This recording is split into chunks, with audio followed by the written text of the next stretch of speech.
fishing ban gustong ipatupad ng Chinese Foreign Ministry. Alam nyo kung saan? Sa West Philippine Sea kung saan sakop to ng buong Pilipinas. Lakas ng loob ng China gusto tayong utusan. Ang tanong, magpapauto kaya si PBBM sa utos ng mga Chinese? Dito tinatawanan lang ni Pangulong Marcos ang bagong inilabas na batas ng Foreign Ministry. Akala mo China utu-utu kami?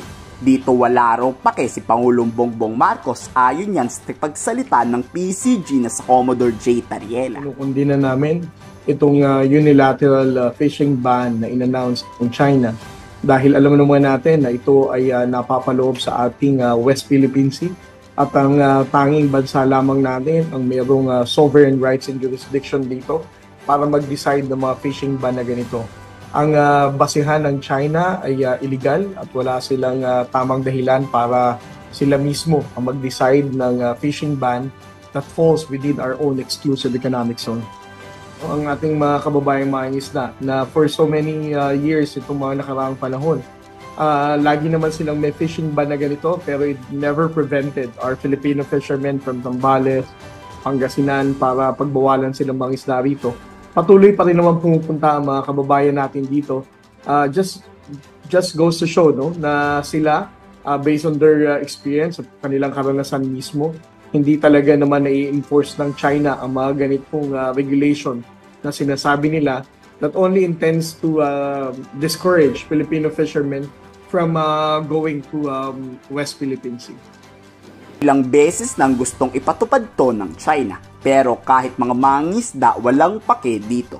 Natuto na tayong lumaban. Di naman kasi sa lahat ng oras magpapabuli tayo sa mga Chinese. Atin yan, dapat tayo ang masusunod dyan sa West Philippine Sea. Ngayon, napakaliit ng bilang ng maritime forces nila rito to include the maritime militia. So, we can argue kung seryoso talaga ang China mag-enforce ng fishing ban at ng kanilang upcoming regulation, they should have beefed up or boost additional number of Coast Guard vessels na deployed dito.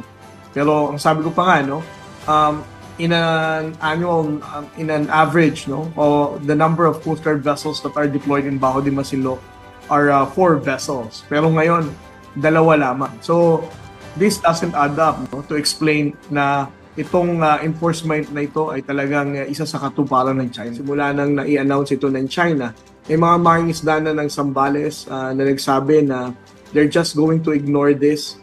Patuloy pa rin nilang pangingisdaan ang Bajo de Masinloc dahil alam naman nila sa mga nakaraang taon, nakakapangisda pa rin sila despite of this kind of fishing ban na ipinapatupad ng China.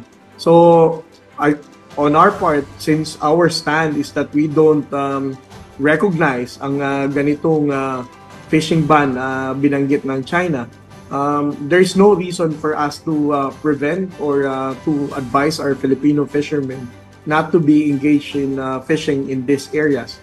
Dahil again, ang naturang ban lamang ng China ay illegal at wala silang tamang basihan. Ang ating claims, ang ating posisyon sa Bajo de Masinloc is in accordance with the United Nations Convention of the Law of the Sea, and their 9-line was already invalidated by the arbitral award.